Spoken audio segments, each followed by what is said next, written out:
Praise Lord. പ്രാർത്ഥിക്കാം. സ്വർഗിതാവേ, നല്ല സമയത്തിനാണ് കർത്താവേ. ഇന്നത്തെ ഒരു നല്ല മീറ്റിംഗ് കർത്താവ് ശേഷം കർത്താവേ, നല്ല സംഗീതത്തിന് ശേഷം കർത്താവേ, നല്ല സാക്ഷ്യങ്ങളുടെ ശേഷം കർത്താവേ, ഇന്ന് മെസ്സേജ് കേൾക്കാൻ ദൈവമേ, ഞങ്ങൾ ദൈവമേ ഇന്ന് കൂടിയെത്തിയില്ല കർത്താവേ. ദൈവമേ, ഇന്ന് ഞാൻ പറയാൻ പോകുന്ന മെസ്സേജ് കർത്താവേ, ഞങ്ങളുടെ ജീവിതത്തിന് കർത്താവ് വലിയൊരു മാറ്റം ഉണ്ടാകും. ദൈവമേ സഹായിക്കണം കർത്താവ്. യേശുപ്പച്ച അങ്ങനെ ഈ പ്രാർത്ഥന ഏൽപ്പിച്ചു തന്നെ. ആമേൻ.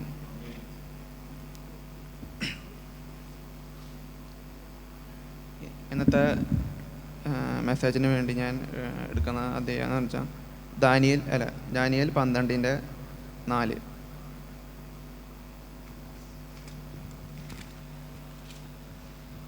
നീയോ ദാനിയേലേ, അന്ത്യകാലം വരെ ഈ വചനങ്ങളെ അടച്ചു പുസ്തകത്തിന് മുദ്രയിടുക. പലരും അതിനെ പരിശോധിക്കുകയും ജ്ഞാനം വർദ്ധിക്കുകയും ചെയ്യും. അപ്പോൾ ദാനിയേലിൻ്റെ പുസ്തകത്തിലെ ഒരു പ്രവചനമാണ് ശരിക്കും പറഞ്ഞാൽ. അതിൽ ദാനിയേൽ ദൈവം പറഞ്ഞ ഒരു പ്രവചനമാണത്. എന്ന് വെച്ചാൽ അന്ത്യകാലത്ത് നടക്കുന്ന ഒരു സംഭവത്തിനെ പറ്റി. എന്ന് വെച്ചാൽ അന്ത്യകാലത്ത് മനുഷ്യൻ്റെ ജ്ഞാനം വർദ്ധിക്കും എന്ന് പറഞ്ഞിട്ട് ആണ് അതിൽ ദൈവം പറയുന്നതെന്ന് വെച്ചാൽ.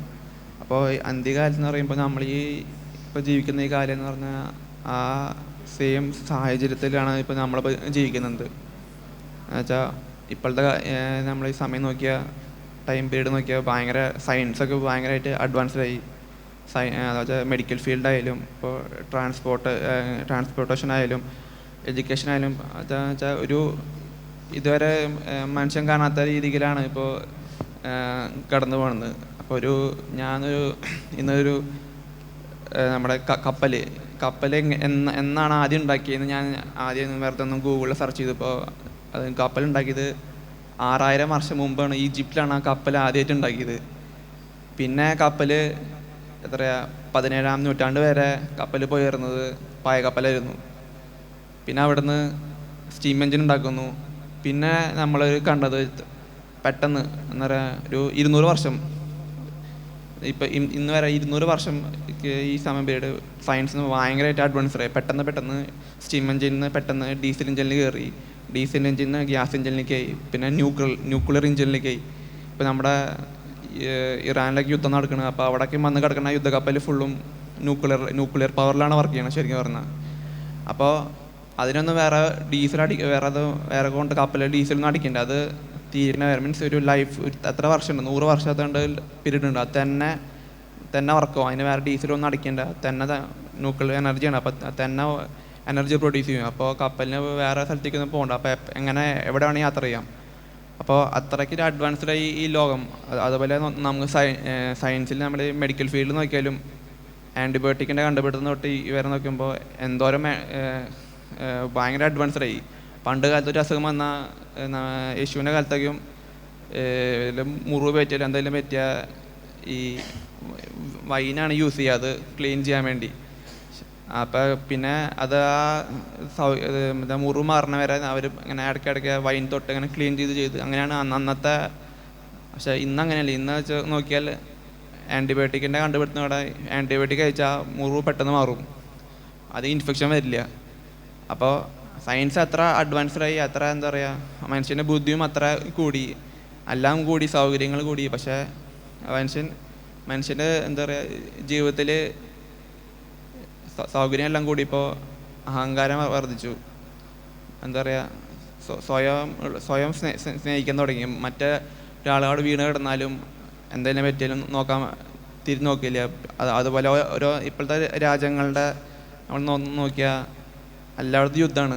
സയൻസ് എല്ലാം ഡെവലപ്പ് ആയാലും നമ്മൾ നോക്കിയാൽ ഫുൾ യുദ്ധമാണ്. നമ്മുടെ 19-ാം നൂറ്റാണ്ടിലാണ് ശരിക്കും പറഞ്ഞാൽ യുദ്ധങ്ങൾ സ്റ്റാർട്ടായി. 1-ാം ലോകയുദ്ധം, 2-ാം മഹായുദ്ധം. പക്ഷേ അതൊക്കെ നിർത്താൻ വേണ്ടി UN തുടങ്ങി വെച്ചു. പക്ഷേ UN തുടങ്ങിയിട്ടും ഇപ്പോൾ നമുക്കറിയാം അന്ന് മരിച്ചാണ് കൂടുതൽ ആൾക്കാർ ഇപ്പോഴും മരിച്ചിട്ടുണ്ട്. റഷ്യയിൽ ആയാലും സിറിയയിലായാലും, ഇപ്പോൾ അത് ഇസ്രായേൽ ഗാസയിലായാലും, ഇതിപ്പോൾ നമ്മളിപ്പോൾ ഇറാനിലും യുദ്ധം നടന്നുകൊണ്ടിരിക്കുന്നത്.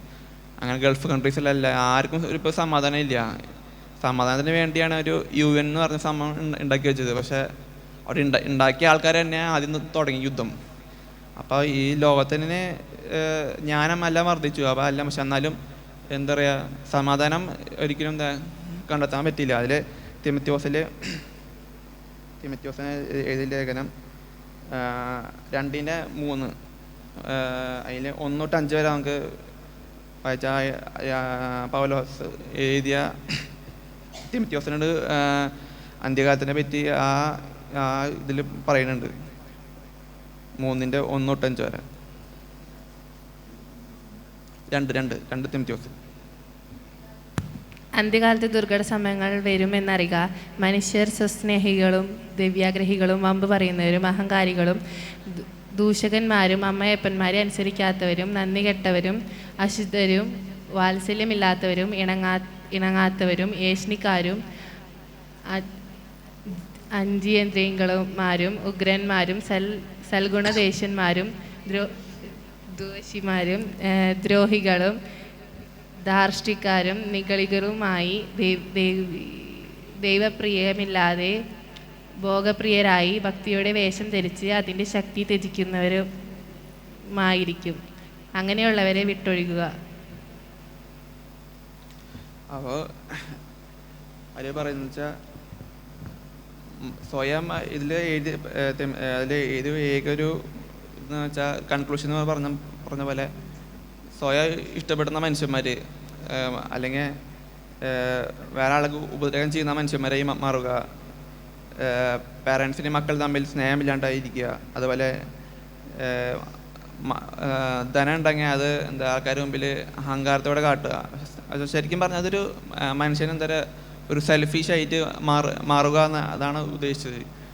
അതുപോലെ യേശുക്രിസ്തു മത്തായി എഴുതിയ സുവിശേഷത്തിൽ 24:37 എഴുതിയിട്ടുണ്ട്, അന്ത്യകാലത്തിൽ എങ്ങനെയായിരിക്കും ജനം. അപ്പോൾ അത് ശിഷ്യന്മാർ വന്ന് ചോദിക്കുന്നതാണ്, എങ്ങനെയായിരിക്കും അന്ത്യകാലത്ത്, എങ്ങനെയായിരിക്കും ജനം. അപ്പോൾ യേശു പറയുന്നുണ്ട്, അന്ത്യകാലത്ത് നോഹയുടെ കാലത്തുള്ള ജനം എങ്ങനെയായിരുന്നു ആ കാലത്ത് ജനം പോലെ ആയിരിക്കും അന്ത്യകാലത്ത്. പക്ഷേ നോഹയുടെ കാലത്ത് നമുക്കറിയാം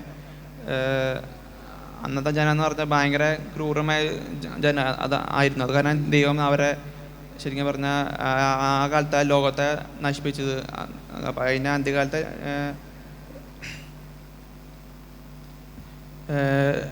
ജനത്തിനെ പറ്റി നമുക്ക് വായിക്കണമെങ്കിൽ നോഹയുടെ ആ കാലത്തെ സമയത്തേക്ക് പോകേണ്ടി വരും. അപ്പോൾ ആ സമയത്തേക്ക് നമുക്ക് ജനസിസ് 6:12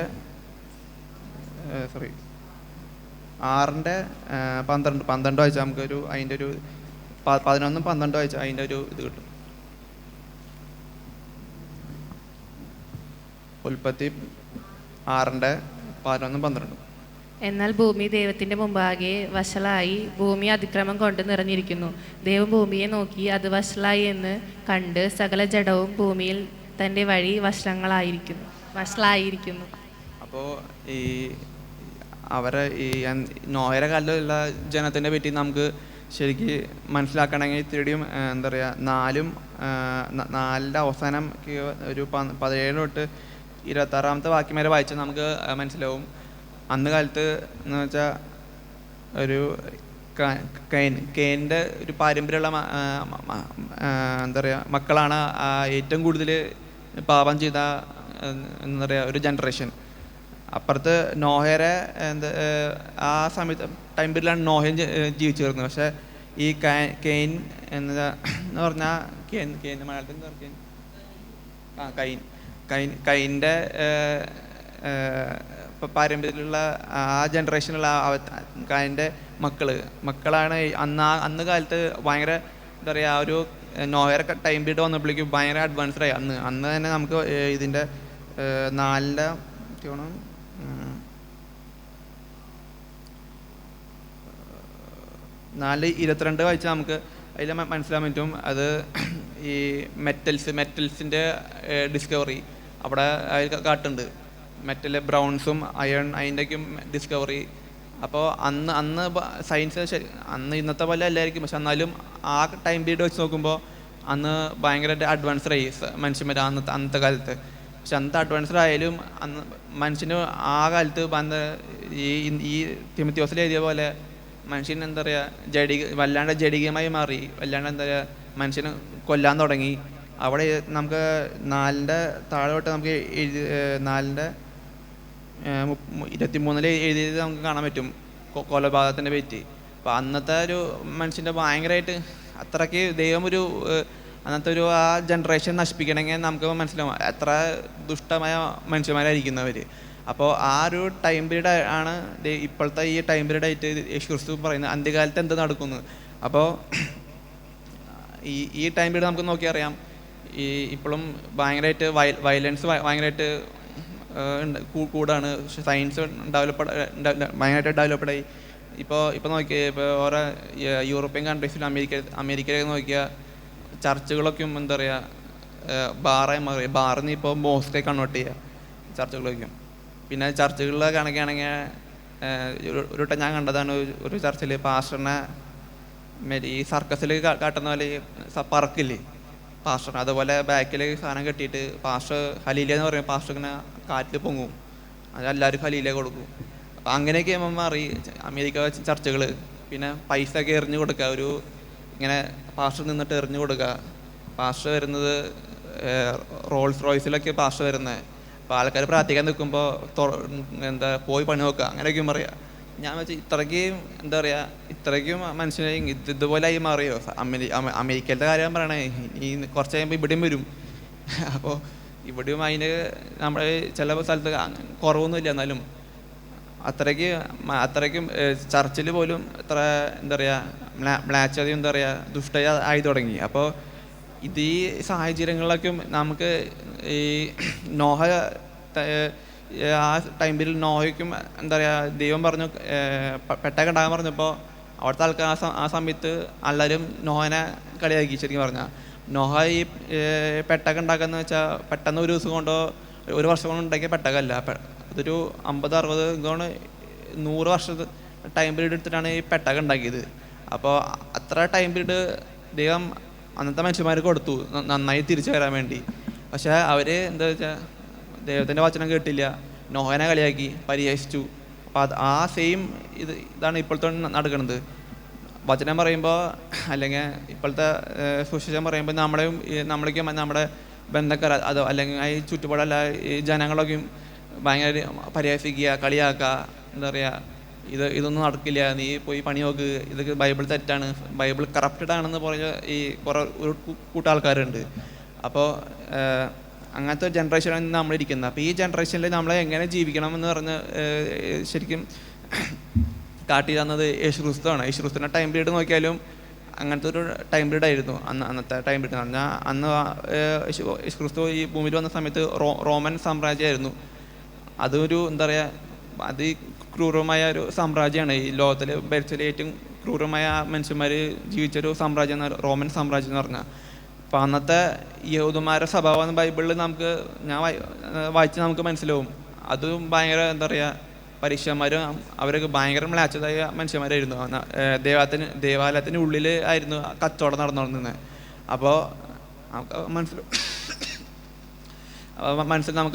മനസ്സിലാവും അത്രയ്ക്കും മ്ലാച്ചതയും എന്താ ദുഷ്ടത നിറഞ്ഞ ഈ ആ ടൈം പീരീഡ് എന്നാലും യേശു ക്രിസ്തു അവർക്ക് നന്നാക്കാൻ വേണ്ടി അവർക്ക് രോഗികളെ സൗഖ്യമാക്കി, അതുപോലെ മരിച്ചവരെ എഴുപ്പിച്ചു, അതുപോലെ കുറേ കാര്യങ്ങൾ യേശു ക്രിസ്തു ചെയ്തു. ദൈവത്തിൻ്റെ അത്ഭുതങ്ങൾ കാട്ടി കൊടുത്ത് തിരിച്ച് വരാൻ പറഞ്ഞിട്ട്. പക്ഷേ അവർക്ക് അത് എന്താ പറയുക എല്ലാം കിട്ടി, എല്ലാം കഴിച്ചു. പക്ഷേ അവരെന്താ പറയുക ദൈവത്തിലേക്ക് മടങ്ങി വന്നില്ല. ഞാൻ ഇന്നലെ ഒരു ഇരിക്കുമ്പോൾ കാര്യം ആലോചിച്ചു. യേശു ക്രിസ്തു 3 വർഷം ഭൂമിയിൽ നടന്ന് എന്താ പറയുക യേശു ക്രിസ്തുവിന് മിനിസ്ട്രി ഉണ്ടായിരുന്നു. അപ്പോൾ ആ ടൈം പീരീഡ് എന്ന് പറഞ്ഞാൽ ഇസ്രായേൽ ഒരു അറ്റം തൊട്ട് അറ്റം വരെ എന്തായാലും പോയിണ്ടാവും. അപ്പോൾ യേശു ക്രിസ്തുവിനെ അനേക ആൾക്കാർ എന്തായാലും യേശു ക്രിസ്തുവിനെ അറിയാം എങ്ങനത്തെ വ്യക്തിയായിരുന്നു, രോഗികൾ സൗഖ്യമാക്കി. അത് മാത്രമല്ല നമുക്ക് ബൈബിൾ വെച്ചാൽ 5000 പേരൊക്കെ എത്ര പേരൊക്കെ ഫുഡ് കൊടുത്ത് ആക്കിയെന്ന് പറഞ്ഞു. അപ്പോൾ അവർ 3 ദിവസം നിന്നു. അതൊക്കെ ഞാൻ ഒന്ന് ആലോചിച്ച് നോക്കിയത് എങ്ങനെയാണ് 5000 പേർക്ക് എങ്ങനെയാണ് ഫുഡ് കൊടുത്തതെന്ന്. 5000 പേർക്ക് എന്ന് പറഞ്ഞാൽ നമുക്കറിയാം 5000 അല്ല, എനിക്ക് കൂടുതൽ ആൾക്കാർ ഉണ്ടാകുന്ന ചിലപ്പോൾ. പക്ഷേ 5000 പേർക്ക് മൈക്കില്ലാണ്ട് എങ്ങനെ പറഞ്ഞു എനിക്ക് അറിഞ്ഞുകൂടാ. പക്ഷേ അത്ര 3 ദിവസം യേശു ക്രിസ്തുവിൻ്റെ വചനം കേട്ട് അവിടെ അവരിരുന്നു. അപ്പോൾ അത്രയ്ക്ക് ഇൻഫ്ലുവൻസ് ആയിരിക്കണം അങ്ങനെ ഒരു ആളുടെ വചനം കേട്ട്, അത്രയ്ക്ക് പവർഫുൾ ആയിരിക്കണം. അപ്പോൾ അത്ര കേട്ടിട്ടും അത്ര അറിഞ്ഞിട്ടും ആ മനുഷ്യന്മാർ യേശുക്രിസ്തുവിനെ നമ്മൾ ബറാബാസിനെ വേണോ യേശുവിനെ വേണമെന്ന് ചോദിച്ചപ്പോൾ ബറാബാസിനെ മതി എന്ന് പറഞ്ഞ ആ കൂട്ടമുള്ള മനുഷ്യരാണ്. അപ്പോൾ ഞാൻ ആലോചിച്ച് നോക്കി, അപ്പോൾ യേശുക്രിസ്തുവിൻ്റെ മനസ്സിൽ ആ സമയത്ത് ഇവരിങ്ങനെ ബറാബാസിനെ മതി എന്ന് പറഞ്ഞപ്പോൾ യേശുക്രിസ്തുവിൻ്റെ മനസ്സിൽ എന്ത് വന്നു പോയിണ്ടാവും? ഇത്ര ഞാൻ രോഗികളെ സൗഖ്യമാക്കി, ഇത്ര മരിച്ചവർക്ക് ഞാൻ ഏൽപ്പിച്ചു, എല്ലാവരും ഇത് യേശു സൗഖ്യമാക്കിയ എല്ലാ രോഗികളുടെ എല്ലാ അത്ഭുതങ്ങളും ബൈബിളിൽ എഴുതിയിട്ടില്ല. അവർ ശിക്ഷമാരെന്നെ പറഞ്ഞിട്ടുണ്ട്, എല്ലാം എഴുതാൻ നിന്നാൽ അതിന് സ്ഥലം ഉണ്ടാവില്ല എന്ന്. അപ്പോൾ ഇതിൽ നമ്മൾ ഇതിൽ കണക്കിൽ പെടാത്ത കുറേ സൗഖ്യങ്ങളൊക്കെ നടന്നുണ്ട്, അത്ഭുതങ്ങളൊക്കെയും. പക്ഷേ ഇതെല്ലാം നടന്നിട്ടും ഈ ജനത യേശുക്രിസ്തു നോക്കി പറഞ്ഞു ബറാബാസിനെ മതി, ഇവനെ കൊല്ലുക എന്ന് പറഞ്ഞു. അപ്പോൾ അതുപോലത്തെ എന്താ പറയുക, അത്രയ്ക്ക്. അപ്പോൾ ഞാൻ ആലോചിച്ചു, അപ്പോൾ യേശുക്രിസ്തുവിൻ്റെ മനസ്സിൽ എന്ത് വന്നു പോയിണ്ടാവുമെന്ന്. ഞാൻ ഇത്ര എല്ലാം ചെയ്തിട്ട് ഇതെല്ലാം ചെയ്തിട്ട് ഇവരെന്ത് മനുഷ്യരാണ്. അപ്പോൾ യേശുക്രിസ്തുവിന് ആ സമയത്ത് തോന്നാണ്, അത് ശരി, അങ്ങനെയാണെങ്കിൽ ഞാൻ സ്വർഗത്തിൽ നിന്ന് ദൂതന്മാരെ ഇറക്കി എല്ലാത്തിനും കൊല്ലാം. അങ്ങനെയാണ് ആലോചിച്ച് നോക്കിയേ. ഇന്ന് ഈ കാണുന്ന ഈ മനുഷ്യൻ അന്ന് നോഹലുണ്ടായ കാലമല്ലായിരിക്കും, ഇന്ന് ഈ ഭൂമി ഉണ്ടാവില്ല. അങ്ങനെയാണെങ്കിൽ ഒരു ദൂതനെ ഇറങ്ങിയാൽ തന്നെ എത്രയാ ലക്ഷക്കണക്കിന് ആൾക്കാരെ മരിക്കുക. അപ്പോൾ ഒരു 1000 കണക്കിന് ദൂതന്മാർ ഇറങ്ങിയ ഭൂമിയിൽ മനുഷ്യന്മാരുണ്ടാവില്ല. പക്ഷേ യേശുക്രിസ്തുവിൻ്റെ ആ കൃപ, ആ സ്നേഹം കാരണമാണ് ഇന്നത്തെ നമ്മൾ ഈ ജീവിച്ചു പോണത്. അതിൽ നമ്മൾ ഈ ഗത്സമന തോട്ടത്തിൽ നടന്ന ഒരു സംഭവത്തിനെ പറ്റി ഞാൻ വെറുതെ ഇങ്ങനെ നോക്കിയപ്പോൾ നമുക്ക് വായിക്കാം. യേശുക്രിസ്തു ഇങ്ങനെ പ്രാർത്ഥിച്ചുകൊണ്ടിരിക്കുന്ന സമയത്ത് യേശുക്രിസ്തുവിൻ്റെ രക്തം വയർപ്പ് രക്തമായി മാറി എന്ന് പറയുന്നുണ്ട്. അപ്പം ഞാൻ അതിൻ്റെ പറ്റി നോക്കിയപ്പോൾ ഒരു രക്തം വയർപ്പായി മാറണമെങ്കിൽ ഒന്നെങ്കിൽ ഒരാൾക്ക് പാനിക് അറ്റാക്ക് വരണം. എന്നുവെച്ചാൽ നമ്മുടെ ഈ സ്വെറ്റ് ഗ്ലാൻഡ് ഉണ്ട് സ്കിന്നിന് താഴെ, അവിടുന്ന് ആർട്ടറീസ് പൊട്ടുമ്പോഴാണ് രക്തം പുറത്തേക്ക് വരുന്നത് സ്വെറ്റായിട്ട്. അപ്പോൾ അങ്ങനെ വരണമെങ്കിൽ ഹൈപ്പർ അറ്റാക്ക് അല്ലെങ്കിൽ പാനിക് അറ്റാക്ക് വരണം. അല്ലെങ്കിൽ മൾട്ടിപ്പിൾ പാനിക് അറ്റാക്ക് വരണം. ഇപ്പോൾ ഒരു പാനിക് അറ്റാക്ക് വന്നാൽ തന്നെ നമുക്ക് ഇയാൾ കുഴഞ്ഞു വീഴും ശരിക്കും പറഞ്ഞാൽ. അറ്റാക്ക് എന്നാണ് അർത്ഥം അതിൻ്റെ, മൈനർ അറ്റാക്ക്. അപ്പോൾ മൾട്ടിപ്പിൾ പാനിക് അറ്റാക്ക് എന്ന് പറഞ്ഞാൽ ഒരാൾ തീർന്നു പോകും ശരിക്കും പറഞ്ഞാൽ. അങ്ങനെയാണ് രക്തം വരുന്നത്. അങ്ങനെ അപ്പോൾ യേശുക്രിസ്തു ആ സമയത്ത് അങ്ങനെ രക്തം വരണമെങ്കിൽ അവർ ഈ മൾട്ടിപ്പിൾ പാനിക് അറ്റാക്ക് വരാൻ തന്നെ അവർ പറയുന്നതെന്ന് വെച്ചാൽ ഒരാൾക്ക് താൻ എന്തെങ്കിലും താൻ ഉണ്ടാകാൻ പോകുന്ന ഭയത്തെ ഓർത്ത്, അല്ലെങ്കിൽ താൻ സഹിക്കാൻ പോകുന്ന ഭയത്തെ ഓർത്ത്, അല്ലെങ്കിൽ എന്താ പറയുക എന്താ പറയുക, താൻ സഹിക്കാൻ ക്രൂരതയെ ഓർത്താണ്. അത് അത്രയ്ക്കും ഇത് ആകുമ്പോഴാണ് ഒരാൾക്ക് മൾട്ടിപ്പിൾ പാനിക് അറ്റാക്ക് വരുന്നത്. അല്ലെങ്കിൽ അപ്പോൾ യേശുക്രിസ്തു താൻ സഹിക്കാൻ പോകുന്ന ആ വേദന ഓർത്ത് ആണ് അത്രയ്ക്ക് മൾട്ടിപ്പിൾ പാനിക് അറ്റാക്ക് വന്നത്. അതെല്ലാം കഴിഞ്ഞിട്ട് മൾട്ടിപ്പിൾ പാനിക് അറ്റാക്ക് വന്നിട്ട് അവിടെ നിന്ന് എണീച്ച് പോന്നിട്ട് തന്നെ പിടിച്ചുകൊണ്ട് പോവാണ്. പിടിച്ചുകൊണ്ടുപോയിട്ട് തന്നെ അടിക്കുകയാണ്, ചാട്ടവാറിൻ്റെ അടിക്കുകയാണ്. തന്നെ മേത്തുനിന്ന് ചോര എല്ലാം കളഞ്ഞ് അവസാനം തന്നെ മേത്ത് കുരിശ് വെച്ച് കൊടുക്കുകയാണ്. എന്നിട്ട് ആ കുരിശ് തന്നെ അപ്പം ആലോചിച്ച് നോക്കണം, നമുക്കൊരു അറ്റാക്ക് വന്നാൽ നമുക്കിവിടെ എണീച്ച് കൊടുക്കാൻ പറ്റുമോ? നമ്മളവിടെ കിടക്കും. പിന്നെ ഇത് മൾട്ടിപ്പിൾ പാനിക് അറ്റാക്ക് വന്നിട്ട് അതെല്ലാം കഴിഞ്ഞാൽ തന്നെ ആ മലയിൽ നിന്ന് ഓരോ സ്ഥലത്തേക്ക് ഞാൻ വിധിക്കാൻ കൊണ്ടുപോയി നടപ്പിച്ച്. അത് കഴിഞ്ഞിട്ട് അവസാനം ചാട്ടവറ അടിച്ച് തലയിൽ ഒരു ആണി വെച്ച് കൊടുത്തു. എന്നിട്ട് അവസാനം ഈ കുരിശം കൊണ്ട് അവിടെ കൊണ്ട് കൊന്നു. അപ്പോൾ എന്ത് ക്രൂരതയാണല്ലേ, നമുക്കൊന്നും ചിന്തിക്കാൻ പോലും പറ്റില്ല. ഇത്ര എല്ലാം മനുഷ്യന് വേണ്ടി എല്ലാം ചെയ്തിട്ട് അവസാനം തന്നെ സഹിക്കേണ്ട വന്നത് ഇതാണ് ഈ ലോകത്തിൽ.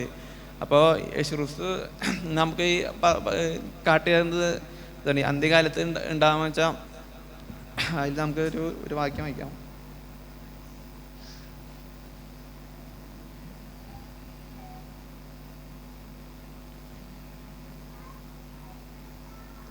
യോഹന്നാൻ 13:15. ഞാൻ നിങ്ങൾക്ക് ചെയ്തതുപോലെ നിങ്ങളും ചെയ്യേണ്ടതിന് ഞാൻ നിങ്ങൾക്ക് ദൃഷ്ടാന്തം തന്നിരിക്കുന്നു. അപ്പോൾ നമുക്ക് യേശുക്രിസ്തു ഭൂമിയിൽ വന്നപ്പോൾ നമുക്ക് തൻ്റെ ശിഷ്യന്മാരെ സഭയെ നമുക്ക് കാട്ടിയെന്ന് വെച്ചാൽ താൻ ചെയ്തതുപോലെ അല്ലെങ്കിൽ ഒരു എക്സാമ്പിൾ സെറ്റ് ചെയ്ത് കാണാം നമുക്ക് എങ്ങനെ ജീവിക്കണമെന്ന്. ഈ ഭൂമിയിൽ പ്രശ്നങ്ങളും കഷ്ടതൊക്കെ എല്ലാം ഉണ്ടോ, പക്ഷേ താൻ ചെയ്തതുപോലെ പാപികളെ കൂടെ ഇരുന്നു. പക്ഷേ പാപിയായില്ല, പക്ഷെ പാപികളെ സ്നേഹിച്ച് തന്നോട് അടുപ്പിക്കാൻ യേശുക്രിസ്തുവിന് പറ്റി. അതുപോലെ ആൾക്കാരെ സ്നേഹിക്കാനും അല്ലെങ്കിൽ ഈ ലോകത്തിൻ്റെ പരീക്ഷകളൊന്നും പെടാണ്ട് അത് ഓവർകം ചെയ്യാൻ യേശു ക്രിസ്തുവിന്, അതുപോലെ ദൈവത്തിൻ്റെ ഈ ദുഷ്ടതയായ ഈ ലോകത്തിൽ കഷ്ടത എല്ലാം ഉണ്ടായിരുന്നു, എന്നാലും തന്നെ ഈ ദൈവത്തിൻ്റെ വചനം അനുസരിച്ച് അതിനെ ഓവർകം ചെയ്യാനും അതിൽ ജീവിക്കാൻ യേശു ക്രിസ്തു നമുക്ക് അന്നൊരു ഒരു മാതൃകയാണ്. യേശു ക്രിസ്തു നമുക്ക് അന്ന് കാട്ടി യേശു ക്രിസ്തുവിൻ്റെ ഈ ജീവിതത്തിൽ ഈ ഭൂമി എത്ര 33 വയസ്സ് വരെ ഈ ജീവിച്ചിട്ട് നമുക്ക് കാട്ടി തന്ന ഒരു വലിയൊരു എന്താ പറയുക ഇൻഫ്ലുവൻസ് എന്ന് പറയുന്നത് അതാണ് ശരിക്കും ഒരു വ്യക്തിത്വം യേശു ക്രിസ്തു നമുക്ക് കാട്ടി തന്നത്. അപ്പോൾ നമുക്ക് ഈ ലോകത്തിൽ ജീവിക്കുമ്പോൾ ഇത് ചിലപ്പോൾ തോന്നും യേശു ക്രിസ്തു ദൈവം ആണ്, അത് കാരണം യേശു ക്രിസ്തുവിനെ ചിലപ്പോൾ അങ്ങനെ ചെയ്യാൻ പറ്റായിരിക്കും. പക്ഷെ നമ്മളൊന്ന് ആലോചിക്കണം, ദൈവമായിരുന്നെങ്കിൽ അവിടെ കിടന്ന് മൾട്ടിപ്പിൾ പാനിക് അറ്റാക്ക് ഞാൻ പറഞ്ഞ പോലെ അറ്റാക്ക് വരും, അങ്ങനെയൊക്കെ ഇങ്ങനെ ബ്ലഡ് വരും, അങ്ങനെയൊക്കെ വരുമായിരുന്നു. പക്ഷെ അത്രയ്ക്കും ഫ്ലഷായി. പക്ഷെ ആത്മാവിൽ ദൈവമായിരുന്നെങ്കിലും ശരീരത്തിൽ മനുഷ്യനായിരുന്നു. അപ്പോൾ നമ്മുടെ പോലെ എല്ലാ വേദനയും കഷ്ടതയും എല്ലാം എന്താ പറയുക വിശപ്പും എല്ലാം സഹിച്ചിട്ടുണ്ട്. അപ്പോൾ നമുക്കൊരു പെർഫെക്റ്റ് എക്സാമ്പിളാണ് യേശു ക്രിസ്തു. അപ്പോൾ നമ്മൾ ഈ സമയത്ത് ജീവിക്കുമ്പോഴും നമുക്ക് കഷ്ടത്തിയും വേദനയൊക്കെ ഉണ്ടാവും. പക്ഷേ നമ്മൾ യേശു ക്രിസ്തുവിൽ നമ്മൾ നോക്കി നമ്മുടെ വേദന എല്ലാം ക്രിസ്തുവിൽ വെച്ച് ഇതിൽ എഴുതിയ പോലെ ഞാനൊരു പെർഫെക്റ്റ് എക്സാമ്പിൾ ഞാൻ നിങ്ങൾക്ക് കാട്ടി തന്നിരിക്കുന്നു. അതുപോലെ യേശു ക്രിസ്തു നമുക്കൊരു പ്രോമിസ് തന്നിട്ടുണ്ട്. ഞാൻ വേഗം വെളിപ്പാട് 22:20 നമുക്ക് എഴുതി വാക്കണം, ഞാൻ വേഗം വരും. ഇതാണ് നമുക്ക് തന്ന എന്താ പറയുക ഏകയുള്ള പ്രതീക്ഷ എന്ന് പറയുന്നത്. അപ്പോൾ നമ്മൾ ഈ വചനത്തോളം ഞാൻ എൻ്റെ കൺക്ലൂഡ് ചെയ്യാണ്. അനുഗ്രഹിക്കട്ടെ.